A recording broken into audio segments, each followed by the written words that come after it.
record and so on and so forth. That happened in mid-September. I believe the 17th, if I'm not mistaken. So very good, rational judgment by Superior Court Miriam Lachance. It was not appealed by the Crown.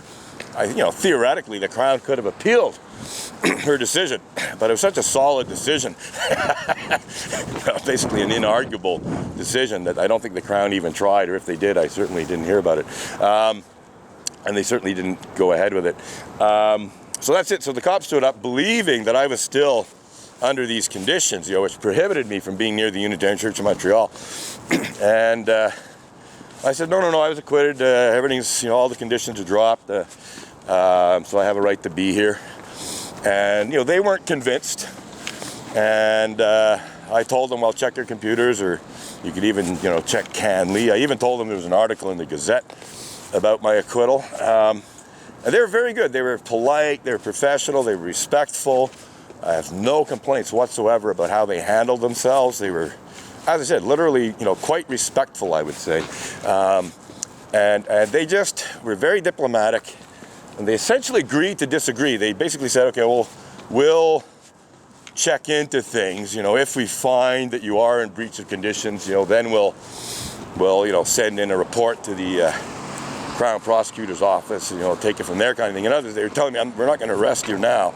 You might get a letter in the mail down the road, which is, I think, a very reasonable way to handle the situation. I was leaving anyway. I told them, I said, I'm pretty well done here anyway. As I said to other cops in the past, by the time they showed up, it was like 11 o'clock, Often it's really funny because when the cops show up, just as I'm leaving, it ends up extending things for 10, 15, 20 minutes or more, which is fine by me in terms of visibility to the public. So just going to check my camera, make sure it's still recording. And it is, and we're into a second clip. Basically the camera records for about 17 minutes and then hiccups and records for another 13 minutes for a half hour, but with two clips, making the half hour. So we're into the second clip. I just wanted to be sure the camera was still recording, because sometimes it stops recording for various reasons, overheated sensor, depleted battery, that kind of thing. I mean, I do check the batteries before I start, but sometimes they just seem to magically die unexpectedly. So that's it. So let's get back to Chalica here.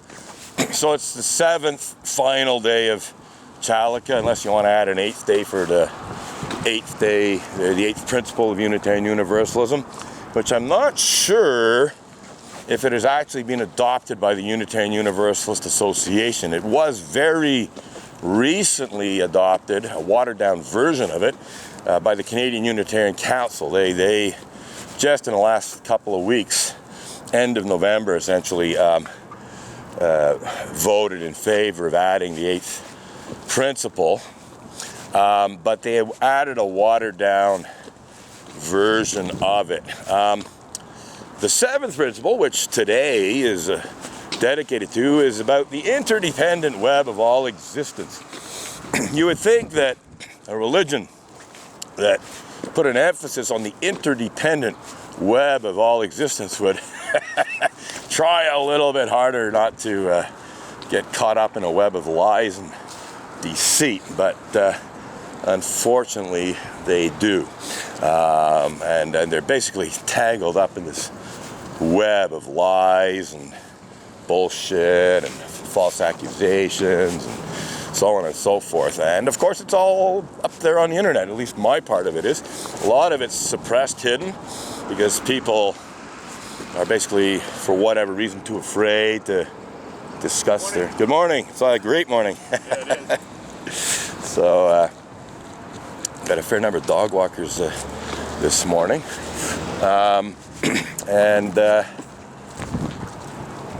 So that's that. So the 8th principle, let's talk about the 8th principle, because essentially what it was a principle that was added to specifically address racism and what they called other oppressions within the Unitarian Church. which, strictly speaking, is getting a bit too specific. You know, the whole idea of the principles of Unitarian Universalism is that they're supposed to be fairly broad. You know, they're not supposed to narrow in on any one specific issue. They're supposed to be broad principles that would include, you know, the issue of racism and other oppressions within the church. And they actually do. I mean, you know, justice, equity, and compassion in human relations. Well, that's the second principle. You know, Unitarian Universalists are supposed to practice, although they don't actually say that, they say affirm and promote, but, you know, they're supposed to, you know, affirm and promote, that's their term, justice, equity, and compassion in human relations. Well, that would include the issue of racism and women's rights and a whole bunch of other stuff, you know. So you know, basically they were grandstanding somewhat with this eighth principle, putting the emphasis on racism, and more specifically, racism within Unitarian Universalism and other oppressions, and other oppressions, and that's where I'm a little, I don't know what word I want to use, but basically somewhat disappointed, but not surprised, that the original wording of the eighth principle did speak about dealing with internal oppressions, and it didn't specify what these internal oppressions were, but it clearly called upon Unitarian Universalists to address, you know, any and all oppressions within the church and within themselves as individuals, which I thought was very good, because that would include clergy abuse and the cover-up and denial of clergy abuse and the abusive misuse of the police and criminal justice system to shut down a protest against clergy abuse and so on. But they wrote that out. I guess they realized, like, well, we're in a bit of a pickle if we say we're going to deal with internal oppressions, you know, and then Robin Edgar comes along and points out how there's all these internal oppressions that we do nothing about, or worse, make matters even worse by trying to silence, you know, complainants and whistleblowers and bringing bullshit criminal charges and threats of prosecution and so on and so forth, and silencing people with non-disclosure agreements, also known as confidentiality agreements. I mean, there's a whole pile of internal oppressions in the Unitarian Church in general, and the Unitarian Church of Montreal in particular, and I guess they just realized that if they wrote that into their eighth principle, you know, dealing expressly with internal oppressions, that would present a problem, because they knew I'd come along and say, hey, well, look, there's this internal oppression and this internal oppression and this internal oppression. I expect you to deal with it. I'm still going to do it because it was in the original wording. I'm actually going to tell them, well, it's unfortunate you wrote this stuff out, but you know, you still have to deal with it. So that's my take on the eighth principle of Chalica, eighth principle of Unitarian Universalism, I should say, which could be added as an eighth day to Chalica. So I see we're at 26 minutes of recording time, so we got about 4 minutes left. So I may, well, we'll just keep going, but I don't want to sort of run out of, I basically don't want to be yammering on when it's not recording. But we've seen a fair number of Montreal Unitarians entering the church this morning, not a whole lot. We still have the whole COVID-19 situation, and although the church did recently reopen for members to come in person back in September, just a little after, I think it was the week after, or maybe 2 weeks after I resumed my protest, the Unitarian Church of Montreal reopened to having, you know, congregants actually come to church services. Prior to that, it was all online, you know, on Zoom or whatever. So it was actually kind of convenient, you know, that my acquittal from the trumped up breach of conditions charge and conviction came just a week or two before the Unitarian Church of Montreal reopened its doors to its congregants. So Yeah.